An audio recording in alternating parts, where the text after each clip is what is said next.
कड़कड़ाती धूप में इतनी बड़ी संख्या में घंटों से आप इंतजार कर रहे हैं। मुझे पहुंचने में देर हुई है, मैं आप सबकी क्षमा मांगता हूं।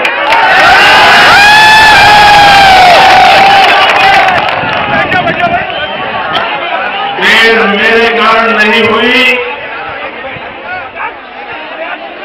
दिल्ली एयरपोर्ट पर मैं 9:30 बजे से बैठा था, लेकिन हमारे हवाई जहाज को, हमारे हेलीकॉप्टर को उड़ने के लिए परमिशन नहीं दी जा रही है।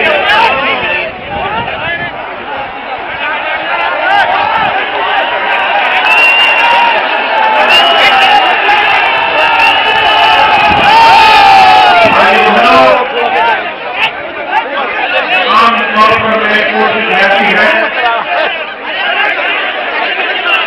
मेरे द्वारा किसी को कष्ट न हो, लेकिन आज ये पीड़ा हो रही है।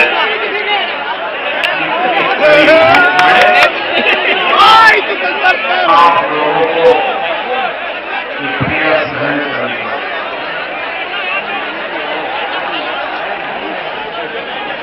मेरे भाइयों बहनों,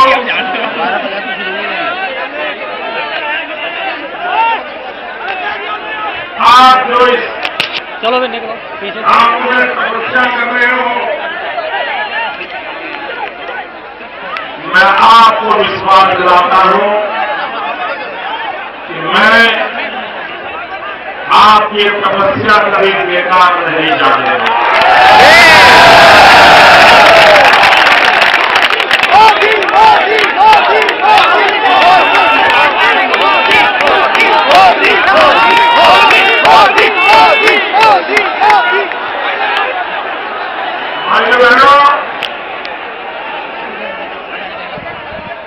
देश के लोग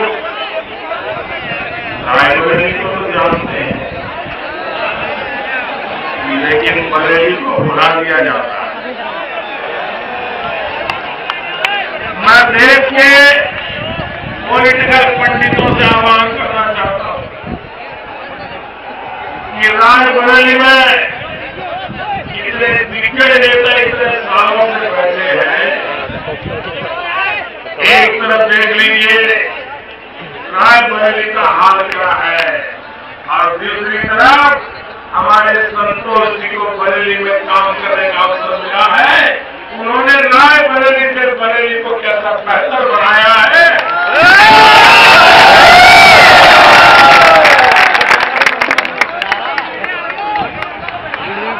और बरेली में दम न होता तो हिंदी फिल्म इंडस्ट्री के गीत गायकों को बरेली की याद नहीं दिया।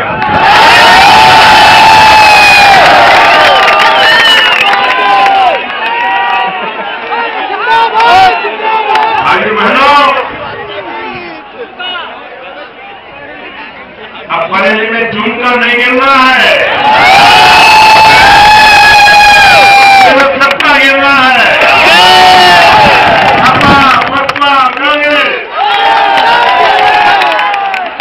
सबका गिरना है।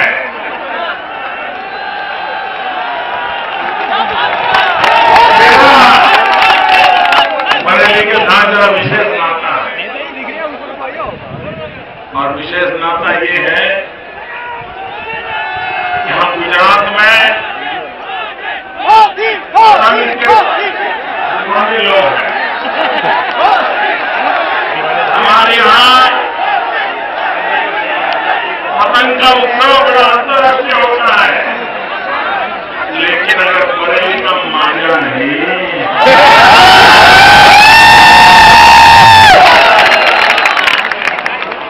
बरेली के मांझे के बिना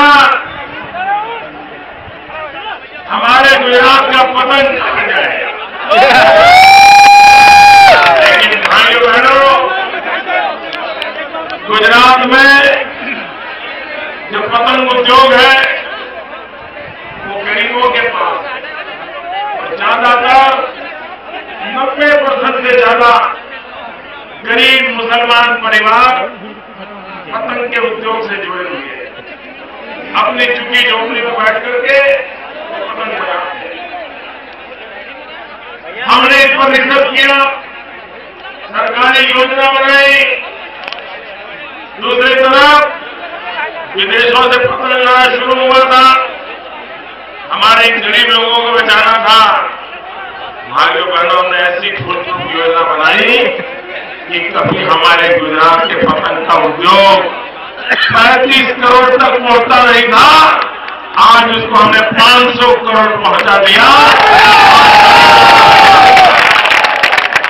भाइयों बहनों, आपके यहां मांझा उद्योग 10,000 से अधिक लोग ये मांझा के कारोबार में होंगे मेरे साथ, लेकिन चीन से मांझा आने लगा, यहां के लोग बेरोजगार हो गए और लखनऊ सोया पड़ा है। और दिल्ली की नींद खुलने की तो कोई संभावना ही नजर नहीं आ रही। और इसलिए भाइयों बहनों, समाज की पीड़ा को जान करके, लोगों के दुख दर्द जान करके विकास के रास्ते कैसे अपनाए जाए, ये जब तक नहीं सोचेंगे देश का विकास नहीं होगा। ये दिल्ली में एयर कंडीशन कमरों में बैठ करके ये बड़े बड़े बाबू देश चलाने के लिए जितनी योजना बना चुके हैं, ये सारी की सारी बर्बाद हो गई है। देश वही का वही रह गया है। अब आवश्यकता है कि धरती से आवाज उठे, जनता की आशा अपेक्षाओं के साथ सरकार जुड़े, उनकी इच्छा अपेक्षा के अनुसार, उनके संसाधनों के अनुसार, उनके शक्ति को जोड़ करके अगर हम विकास की रूपरेखा बनाएंगे तो गरीब से गरीब मानवी का भला होगा। ये कागजी कार्रवाइयों से भला होने वाला नहीं है। आप मुझे बताइए भाइयों बहनों, आज क्या 2004 में अटल जी की सरकार गई, उसके बाद देश में मैडम सोनिया जी की सरकार आई।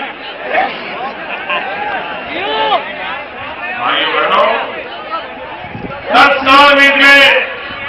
मैं आपसे पूछना चाहता हूं, ये 10 साल में आपके जीवन में कोई बदलाव आया है? पूरी ताकत से बोलिए। उधर छत पे खड़े हैं, वो भी बोलिए। 10 साल में आपके जीवन में बदलाव आया है? कोई भला हुआ है? कोई परिवर्तन आया है? आपके इलाके में कुछ अच्छा हुआ है? आपके जीवन में कुछ अच्छा हुआ है? नौजवानों की जिंदगी में बदलाव आया है? किसान की जिंदगी में बदलाव आया है? माताओं बहनों को सम्मान मिला है? नौजवान को रोजगार मिला है?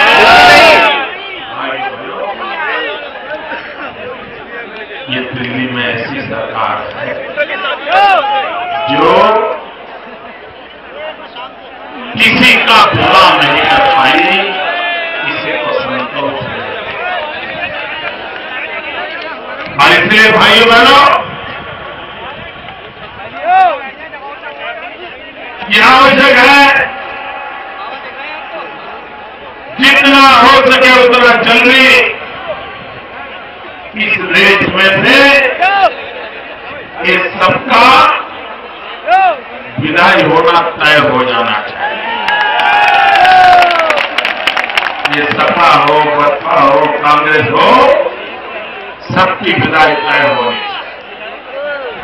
भाई बहनों, आपके उत्तर प्रदेश के मुख्यमंत्री हमसे शेर मांग रहे, लायन मांग रहे। हमने हमने उनको लाइन दिए। हमने सोचा इसको देखकर कुछ दम में आ जाए, लेकिन गुजरात के शेर को संभालना उनके बस का रोग इसलिए तय किया है कि कोई ये शेर से डर लग रहा है उसको पिंजरे में रखना पड़ेगा। नेताजी, आपके सुपुत्र मुख्यमंत्री जी, आपकी बहू जी, आपके भाई साहब, पूरा परिवार एक बार गीत जंगलों में आइए। हमारे यहाँ शेर कैसे जंगलों में बेखौफ, हमें उसे पिंजरे में बंद नहीं करना पड़ता, क्योंकि गुजरात का शेर दिल लोगों के साथ जीना जानता है।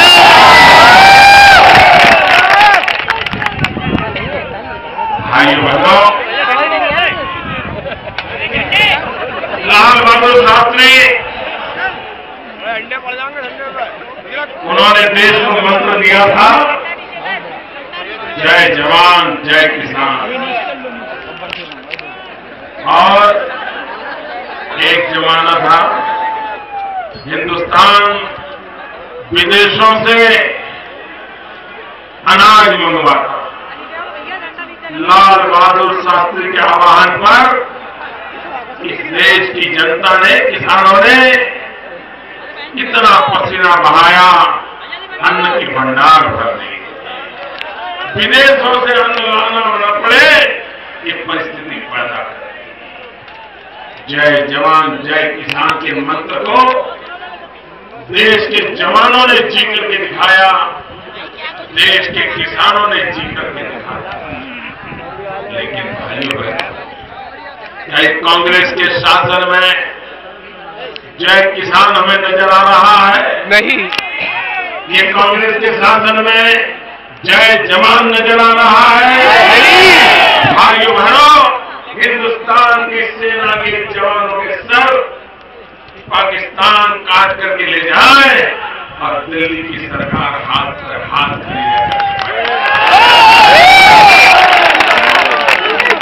जो समय हमारे जवान जितने मरे हैं उससे ज्यादा आतंकवादियों के शिकार हमारे जवान थे। सरकार निकम्मी है। राष्ट्र की रक्षा करने वाला जवान ऐसी कैसी सरकार। भाइयों बहनों, किसान आजादी के बाद जितने युद्ध हुए और उन युद्धों में देश के जितने जवान शहीद हुए हैं, उससे ज्यादा किसानों ने कांग्रेस शासन में आत्महत्या करने के लिए मजबूर होना पड़ा। ये किसान को आत्महत्या क्यों करनी पड़ रही है? चाहे किसान गन्ने की खेती करता हो, चाहे किसान कपास की खेती करता हो, चाहे किसान धान पैदा कर रहा हो, उसको अपना भविष्य सुरक्षित नहीं लग रहा।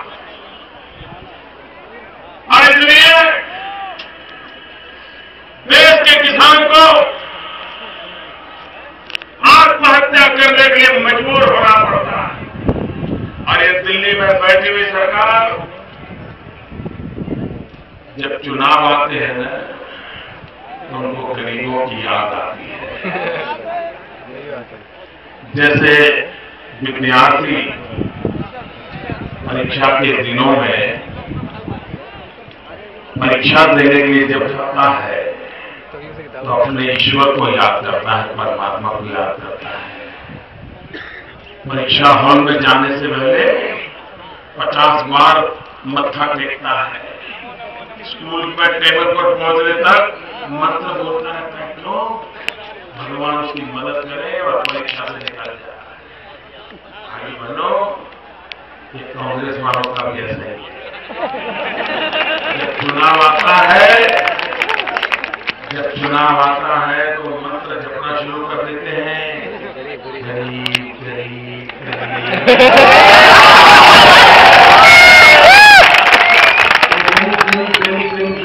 मंत्र जपना शुरू कर देते हैं ताकि ये गरीब उनको बचा ले। लेकिन अब गरीब ये धोखेबाज लोगों को पहचान गया। गरीब समझता है ये कांग्रेस पार्टी के लिए 365 दिन अप्रैल फुल हुआ करता है। और इसलिए भाइयों बहनों, ये गरीब का नाम देने वाली कांग्रेस पार्टी, जिसके एक नेता कहते हैं गरीबी गरीबी कुछ नहीं होता है, ये गरीबी तो स्टेट ऑफ माइंड होता है।